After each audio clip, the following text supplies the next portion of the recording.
Hello दोस्तों। इस video में आज हम जानने वाले हैं कि हमें नया फाइनेंशियल ईयर कैसे बनाना है और जो भी हम नया फाइनेंशियल ईयर बनाएंगे, अगर कोई पुराने में हमें मिस्टेक हो जाए या कोई दिक्कत हो जाए तो उसको वापस रीस्टोर कैसे करेंगे और कैसे इसका बैकअप लें, ताकि आप जब ये फाइनेंशियल ईयर क्रिएट करें और कुछ भी इसमें समस्या ऐसी आती है तो आप खुद से ही सॉर्ट आउट कर सकें। तो बने रहे मेरे इस वीडियो में। और दोस्तों, अगर आप नए हैं तो जरूर चैनल को सब्सक्राइब करें ताकि इस तरह की इन्फॉर्मेटिव वीडियोस आपको मिलती रहे।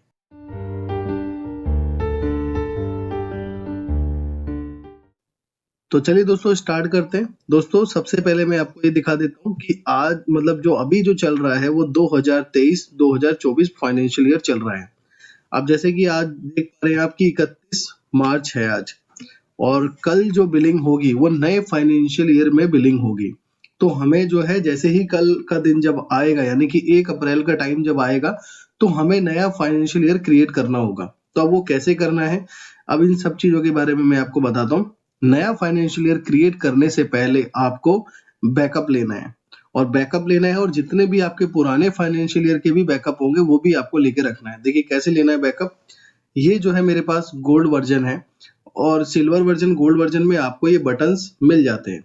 और अगर बेसिक वर्जन है तो बेसिक वर्जन में ये बटन्स नहीं आते।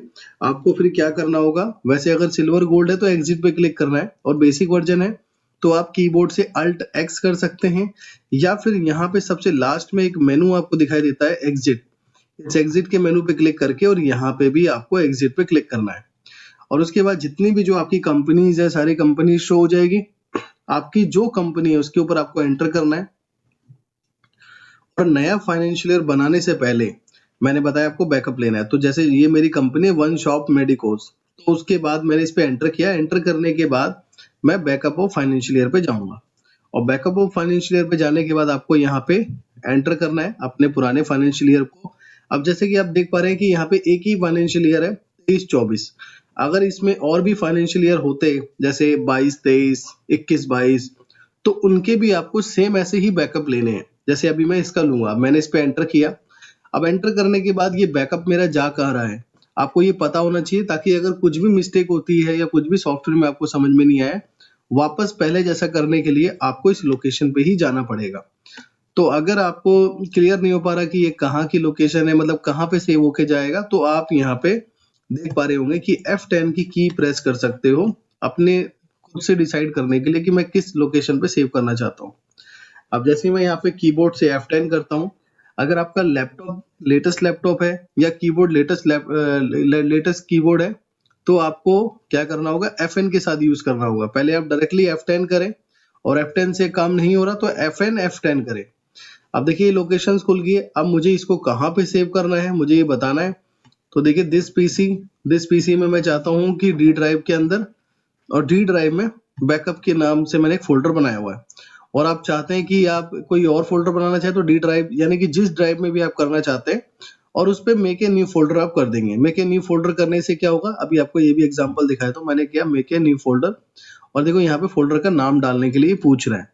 तो मैंने यहाँ पे डाल दिया न्यू मार्ग बैकअप फाइल, और उसके बाद एंटर कर दिया। तो उसके बाद आपको ओके करना है। तो देखिए अब ये जो डेटा आपका जा रहा है डी ड्राइव के न्यू मार्ग बैकअप फाइल में जा रहा है। अब आपको एंटर करना है लास्ट तक। अब जैसे ये 100% का प्रोसेस चला और कंप्लीट हो गया, तो इसका मतलब ये है कि जो आपका बैकअप है वो कंप्लीटली सक्सेसफुली हो गया है। अब इसको भी आप जो है फाइनलाइज करने से, मतलब नया फाइनेंशियल ईयर बनाने से पहले इस चीज को फाइनलाइज कर लें कि एक्चुअल में बैकअप हुआ है या नहीं हुआ है।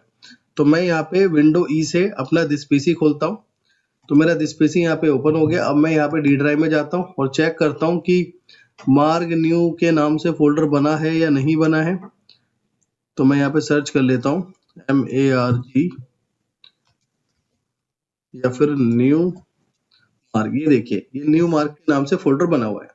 अब इस फोल्डर के अंदर जो है मेरा बैकअप कंप्लीट हो गया। अब यानी कि आप जो है डबल सिक्योर हो चुके हो कि अगर आप नया फाइनेंशियल ईयर बनाते हो और कुछ आपको क्लियर नहीं होती, कुछ चीजें बिगड़ती हैं, तो इस फाइल के जरिए आप पहले जैसा अपना काम जो है कर सकते हो। अब ये करने के बाद, यानी कि बैकअप लेने के बाद, यहाँ पे जो हमने बैकअप ऑफ फाइनेंशियल ईयर किया था उसके करने के बाद, तो हमें आना है न्यू फाइनेंशियल ईयर में। अब न्यू फाइनेंशियल ईयर पे जैसे ही हम आए तो सॉफ्टवेयर ऑटोमेटिक ये कर देगा कि पुराना जो फाइनेंशियल ईयर आपका चल रहा था वो 1/4/2023 से लेके 31/3/2024 तक का चल रहा था। अब जो नया जो फाइनेंशियल ईयर आपका बन रहा है वो 1/4/24 यानी कि पहला महीना 1 तारीख चौथा महीना 2024 से लेकर यहाँ पे 30/4/2025। अगर इस तरह की डेट आपको अगर दिखाई देती है तो इसका मतलब है कि यहाँ पे कुछ ना कुछ डेट से रिलेटेड मिस्टेक है। आपको यहाँ पे क्या है, मैन्युअली डालना है। वैसे ऑटोमेटिक आ जाएगा, लेकिन किसी किसी में ये प्रॉब्लम आएगी। तो लास्ट जो एंड होगा हमारा अगला फाइनेंशियल ईयर का वो होगा 31/3/2025। तो आप इस तरीके से उसको मैन्युअली ठीक कर देंगे। वैसे आपके हो सकता है सिस्टम में ठीक ही डेट आ रही होगी, लेकिन कभी कभी ना आए तो आप मैन्युअली कर सकते हैं। अब उसके बाद आपको यहाँ पे क्या करना है, एक्सेप्ट यानी कि एंटर कर देना है एक्सेप्ट के ऊपर, और उसके बाद यहाँ पे आपको यस करना है। अब जैसे ही आप यस करोगे तो यहाँ पे एक ऑप्शन खुलेगा, और इस ऑप्शन में आपको डिसाइड करना होगा कि जो पुराने फाइनेंशियल ईयर में मेरा लेजर बैलेंस था, आइटम का जो भी बैलेंस है, जो भी बैचेस हैं, जो भी चालान्स बने हुए थे, ऑर्डर जनरेट थे, क्या मैं नए फाइनेंशियल ईयर में ले जाना चाहता हूँ? तो आपको यहाँ पे यस और नो में आंसर देना है बस। जैसे कि देखिए सबसे पहला जो ऑप्शन ये पूछ रहा है टीएफ का मतलब मैं आपको बताता हूँ, ट्रांसफर। तो टीएफ लेजर बैलेंस यानी ट्रांसफर लेजर बैलेंस, जो भी पिछले साल में लेजर बैलेंस चल रहे थे कि किसी पार्टी से आपको कुछ भी अमाउंट लेना है या किसी पार्टी को आपको कुछ अमाउंट देना है, तो वो दोनों ही चीजें आप अगर मैनेज करना चाहते हैं कि अगले फाइनेंशियल ईयर में भी वो आए, ताकि आपको पता रहे कि हाँ इतना पैसा मुझे इसको पे करना है, या फिर इस पर्सन से या इस पार्टी से मुझे इतना पैसा लेना है, तो इसे यस रखें। और आउटस्टैंडिंग भी आप यस रखें अगर उनकी चीजों को मैनेज करना चाहते हैं। ये मैं आपको इसलिए डिटेल में बता रहा हूँ क्योंकि जब नया फाइनेंशियल ईयर आता है तो बहुत लोग ये डिसाइड करते हैं कि अब जो नया फाइनेंशियल ईयर आएगा मैं उसमें सब कुछ जीरो कर दूंगा, और जीरो करने के बाद फिर मैं वहां पे सारा का सारा हिसाब जीरो से मेंटेन करूंगा, जिससे जो लेना है मैं वहां पे ऑन द स्पॉट ओपनिंग में डालूंगा। तो इसीलिए मैं आपको डिटेल में बता रहा हूँ कि आपको चीजें समझ में आ जाए कि अगर आप भी कुछ ऐसे करना चाहते हैं तो इसको नो कर देंगे। तो अब जैसे कि मैंने बताया कि मुझे तो लेके जाना है नया बैलेंस जो है नए फाइनेंशियल ईयर में, तो मैंने यस कर दिया। अब यह ट्रांसफर स्टॉक बैलेंस, मतलब जैसे कोई भी आइटम है आपका, पार्ले जी है या क्रोसिन टैबलेट है, वो अभी पुराने फाइनेंशियल ईयर में 4 पीस अवेलेबल है, तो क्या आप उसको नए फाइनेंशियल ईयर में भी लेके जाना चाहते हैं कि हाँ वहां पे भी आपको 4 पीस दिखने चाहिए, तो आप इसे यस रखेंगे। और यदि आप चाहते हैं कि नहीं वहां पे स्टॉक मेरा बहुत ही गड़बड़ हो रखा है, कोई माइनस है, कोई प्लस है, कोई ज्यादा है, कोई कम है, अब जो मैं ये नया फाइनेंशियल ईयर जो बनाना चाहता हूँ उसमें मैं सारे के सारे स्टॉक को जीरो रखना चाहता हूँ, ताकि मैं अपने स्टोर के अकॉर्डिंग जो भी मेरे पास स्टॉक है मैं डालूं। तो अगर ऐसा कुछ करना चाहते हैं तो इसे नो कर देंगे। और अगर आप चाहते हैं कि नहीं नहीं जो भी हमारे पुराने फाइनेंशियल ईयर में स्टॉक चल रहा था वो सब कुछ एज इट इज वैसे का वैसे आना चाहिए, तो आप इसे यस रखेंगे। मैं आपको एक यहाँ पे हिंट और भी दे देता हूँ कि जो भी चीजें अपने अब यस और नो हो रखी है, अगर आप उसको वैसे का वैसे ही रख के यस कर देंगे तो जो भी पुराने बैलेंसेस चल रहे हैं, पुराने आइटम्स थे आपके, अपनी जितनी भी पुरानी पार्टीज थी, यानी कि जितनी भी पार्टी लिस्ट थे, जितने भी आइटम लिस्ट है, वो बाय डिफॉल्ट अगले फाइनेंशियल ईयर में आ जाएगी। पर मैं फिर भी आपको डिटेल में बता रहा हूँ कि आप जो है डिसाइडमेंट कर सके कि मेरे को अब अगले फाइनेंशियल ईयर से क्या करना है। तो इसे आप यस करेंगे अगर आपको चाहिए। और ये है ब्रेकेज एक्सपायरी स्टॉक, जो भी यहाँ पे पुराने फाइनेंशियल ईयर में आपका ब्रेकेज एक्सपायरी स्टॉक रह गया है जो आप इशू रिसीव करते हैं, अगर आप चाहते हैं कि उसका हिसाब तो यहीं पे खत्म है, अब मुझे अगले फाइनेंशियल ईयर में तो कुछ नहीं करना है ये एक्सपायरी स्टॉक के साथ में, तो आप इसे नो ही रहने देंगे, और बाय डिफॉल्ट भी यहाँ पे नो है। और आप चाहते हैं कि नहीं नहीं जो भी हमने पुराने साल जो भी काम किया है ब्रेकेज एक्सपायरी का वो भी हमारे अगले फाइनेंशियल ईयर में आना चाहिए, तो आप इसे यस करेंगे, अदरवाइज नो। अब ये टीएफ नॉन वर्किंग पार्टीज, अब इसका क्या मतलब है कि जैसे आपकी मान लीजिए पुराने फाइनेंशियल ईयर में आपकी 100 पार्टी थी।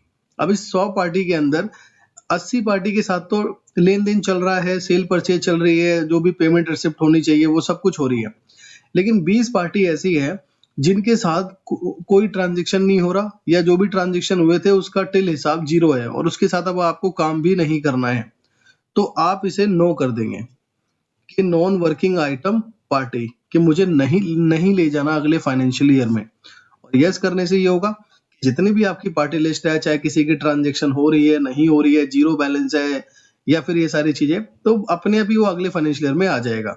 और अगर आप चाहते हैं कि नहीं आना चाहिए तो नो कर देंगे। और सेम एज इट इज इसी के साथ है नॉन वर्किंग आइटम।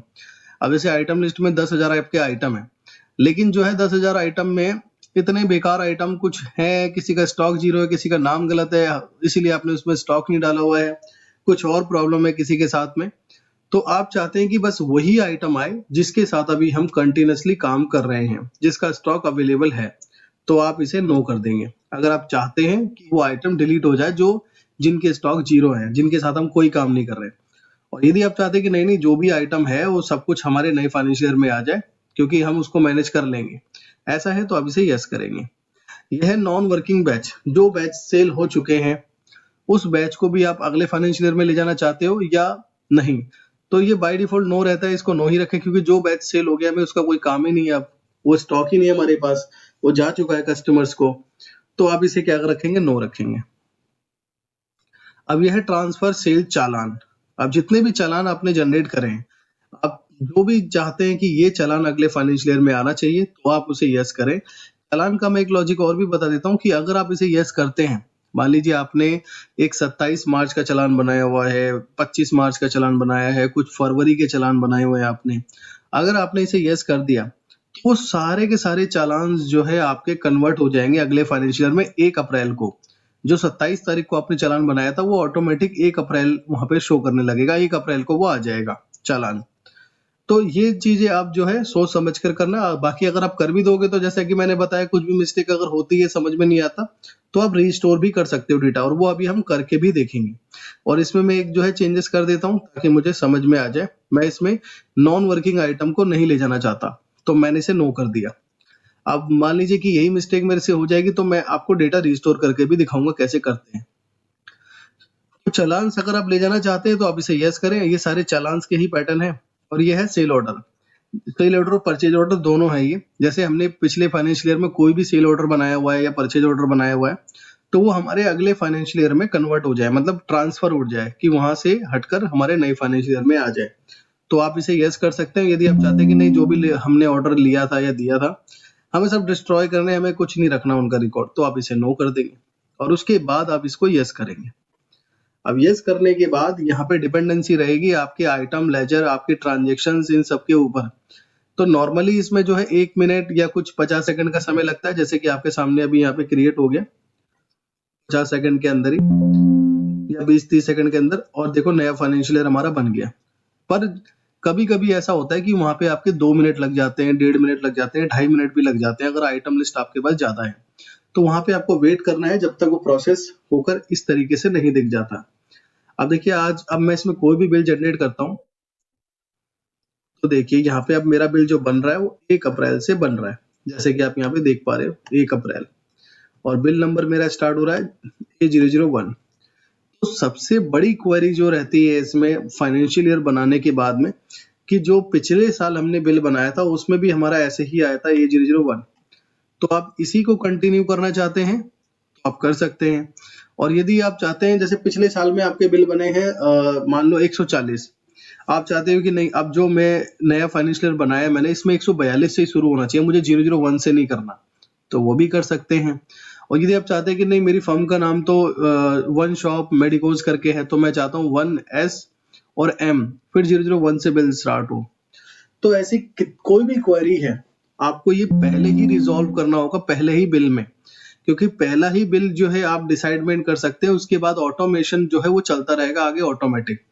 अब देखिए कैसे कि मैं किसी को बिल बन देना चाहता हूँ, तो पहली क्वेरी ये थी कि पहले के जो बिल थे वो 140 बने हुए थे और मुझे 142 से स्टार्ट करना है। देखो मैंने किया कैसे मैं ये भी बता देता हूँ, मैंने बताया नहीं इसके बारे में। अब देखिए आपको ना आइटम के कर्सर पे आना है, मतलब यहाँ ये जो लाइन ब्लैक है इस तरह से आपको दिखनी चाहिए जहाँ पे आइटम सिलेक्शन करते हैं हम। और देखो यहाँ पे लिखा भी है, अगर आप ध्यान से पढ़ेंगे की to change bill number left arrow, ये देखो ये लेफ्ट एरो है। अब मैं कीबोर्ड से लेफ्ट एरो बता भी देता हूँ क्या होते हैं। कीबोर्ड में 4 बटन होते हैं, एक ऊपर, नीचे, दाएं, बाएं, यानी कि left, right, up and down वाले बटन होते हैं। उसमें आपको लेफ्ट वाला बटन सेलेक्ट करना है। अब जैसे ही मैंने लेफ्ट वाला बटन सेलेक्ट किया तो देखो कर्सर मेरा बिल नंबर पे आ गया। तो सबसे पहली क्वेरी यहाँ पे आप माउस से लास्ट में क्लिक करें और पहली क्वेरी के बारे में बताता हूँ। इसमें आप 3 नंबर को हटा दो। जैसे मैं चाहता हूँ कि 141 वहां से बने थे, अब मेरे 142 से बिल बनने चाहिए और इसको आप श्योर टाइप करें और उसके बाद यहाँ पे एक बिल जनरेट कर दें, क्योंकि जब तक आप बिल जनरेट नहीं करेंगे तब तक जो है आपका ये बिल ऑटोमेटिक नहीं चलेगा। अब देखो मैंने बिल जनरेट कर दिया। अब मैं दोबारा से बिल बनाने आया, तो अब देखो तो यहाँ पे क्या हो रहा है 143।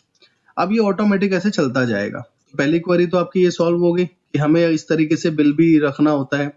मैं इसे डिलीट कर देता हूँ। अब दूसरी क्वेरी इसमें ये होती है कि सर पहले तो हमारा ये A001 से ही स्टार्ट था।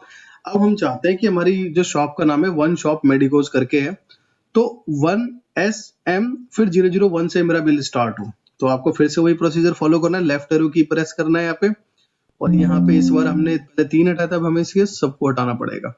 और यहाँ पे हम टाइप करते हैं जो हम चाहते हैं 1SM-0001। उसके बाद आप एंटर करें और श्योर टाइप करें, और एक बिल आपको जनरेट करना है। जैसे कि मैंने बताया कि एक बिल आपको मस्ट जनरेट करना है, नहीं करेंगे तो ये प्रोसीजर ऑटोमेटिक वाला नहीं चलेगा। अब देखो पहला बिल बन गया, मैं दोबारा ये बिल बनाने जा रहा हूँ, और यहाँ पे आप देखोगे ध्यान से तो अब मेरा बिल नंबर 2 स्टार्ट हो गया 1SM करके जो है। तो दूसरी क्वेरी ये रिजॉल्व होगी। तीसरी क्वेरी ये है कि कितने लोग ये चाहते हैं कि इस पे ना मेरा फाइनेंशियल ईयर लिखा आना चाहिए। तो देखिए कि मैं अब क्या करता हूँ, बिल बनाने से पहले इन सबको हटाया मैंने। अब मेरा है 1SM23, मतलब अब तो 24-25 चलेगा, 24-25 डैश या स्लैश 001। अगर आप ये टाइप करते हैं तो आपको यहाँ पे ये भी ध्यान रखना होगा कि पूरे साल आप 999 ही बिल जनरेट कर सकते हैं। और अगर आपका बिजनेस इसी तरीके का है कि साल में 999 तक ही जनरेट होंगे या उससे कम जनरेट होंगे तो आप कर सकते हैं। और अगर आप ये है कि आपका रिटेल है और रिटेल में तो 10,000 20,000 इनवॉइस जनरेट हो जाते हैं, तो फिर यहाँ पे आपको जो है एडजस्टमेंट करनी होगी कि आप ये 24-25 को हटाओ या SM को हटाओ, या कुछ ना कुछ आपको करना पड़ेगा ऐसा, जब ये प्रोसीजर आगे आपका चलेगा। अब जैसे कि देखिए मैंने यहाँ पे एक और बिल जनरेट कर देता हूँ, अब ये भी फिर हमारा ऑटोमेटिक चलने लगेगा। अब देखो दूसरा बिल जनरेट करते हैं, तो ये देखिए यहाँ पे आप इस तरीके से आप देख सकते हैं जो आपने रखा था उसके अकॉर्डिंग अब बिल नंबर 2 स्टार्ट हो गया। लेकिन मैंने इनके जो है लो फुल भी आपको मैंने बता दिया कि आपके 999 ही बिल जनरेट होंगे। आपको क्या करना होगा, आपको अपने बिजनेस के अकॉर्डिंग एक्शन लेना है कि कितने बिल जनरेट होते हैं, उसी के हिसाब से आपको वहां पे नंबर्स छोड़ने हैं। तो ऑलमोस्ट चीजें आपको यहाँ पे पता लग गई है।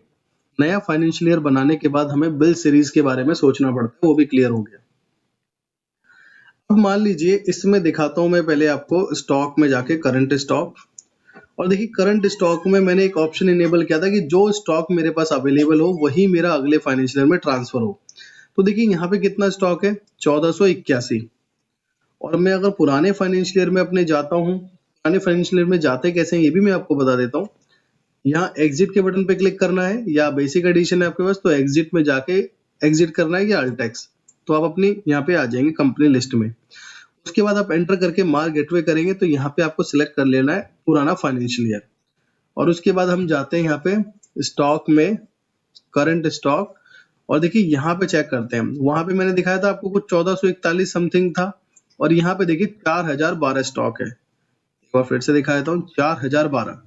तो लगभग 3000 आइटम्स हमारे क्या है कि 3000 आइटम हमारे नहीं आए जो नॉन वर्किंग में थे, जिनका कोई काम नहीं था।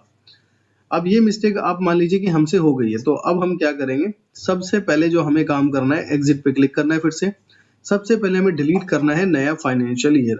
अब मैं यहाँ पे एंटर करता हूँ और यहाँ पे डिलीट फाइनेंशियल ईयर पे गया, और डिलीट फाइनेंशियल ईयर पे जाने के बाद मुझे 24-25 का जो मैंने बनाया था इस पे एंटर करना है, और एंटर करके पहले तो ये ऑटोमेटिक बैकअप ले लेगा। उसके बाद मुझे यहाँ पे टाइप करना है डिलीट, और डिलीट करने के बाद अब मैं चेक करता हूँ दोबारा से मार्क गेटवे में जाके, या फिर फाइल मेंटेनेंस पे चले जाइए। देखिए अब यहाँ पे 23-24 है, 23-24 है, यानी कि सब कुछ पहले का पहले जैसा हो गया। अगर मान लीजिए कि उस आपके पुराने फाइनेंशियल ईयर में भी कोई गलत एंट्री हो गई हो उस समय तक, जब तक आपको नहीं पता चला, तो हम अपने बैकअप को भी रिस्टोर कर लेते हैं। अब कैसे करना है, आप इस पे एंटर करेंगे और आपको रिस्टोर बैकअप, और रिस्टोर बैकअप में आपको रिस्टोर फ्रॉम फाइल। अब यहाँ पे आपको वही डायरेक्टरी ढूंढनी है जहां पे आपने बैकअप लिया था। तो हमने बैकअप लिया था डायरेक्टरी पे, मैंने क्लिक किया डी ड्राइव के, ये डी ड्राइव खुल गया। डी ड्राइव में आकर न्यू बैकअप कुछ करके ऐसे है, मार्ग न्यू, ये रहा न्यू मार्ग बैकअप फाइल। उसके बाद ओके करेंगे। अब देखिए यहाँ पे 2 फाइलें आ चुकी हैं। अब आपको यहाँ पे पहचानने में कोई भी मिस्टेक नहीं होगी। पहली फाइल जो है वो है 23-24 की, और दूसरी है 24-25 की, जो फाइनेंशियल ईयर डिलीट करते समय आया था। तो अब यहाँ पे क्या करना है, मुझे पुराना करना है, तो मैं यहाँ पे पुराने पे सिलेक्ट कर दूंगा। तो पहला तो ये पहचानने का तरीका है। दूसरा तरीका जो पहचानने का है वो डेट एंड टाइम के अकॉर्डिंग है। ये देखो, ये बैकअप लिया गया है 8:29 पे और ये बैकअप लिया गया है 8:44 पे। तो लॉजिकली क्या है, हमने सबसे पहले कौन सा बैकअप लिया जब फाइनेंशियल ईयर बना ही नहीं था, तो हम इस वाले को ही सिलेक्ट करेंगे और उसके बाद सिलेक्ट।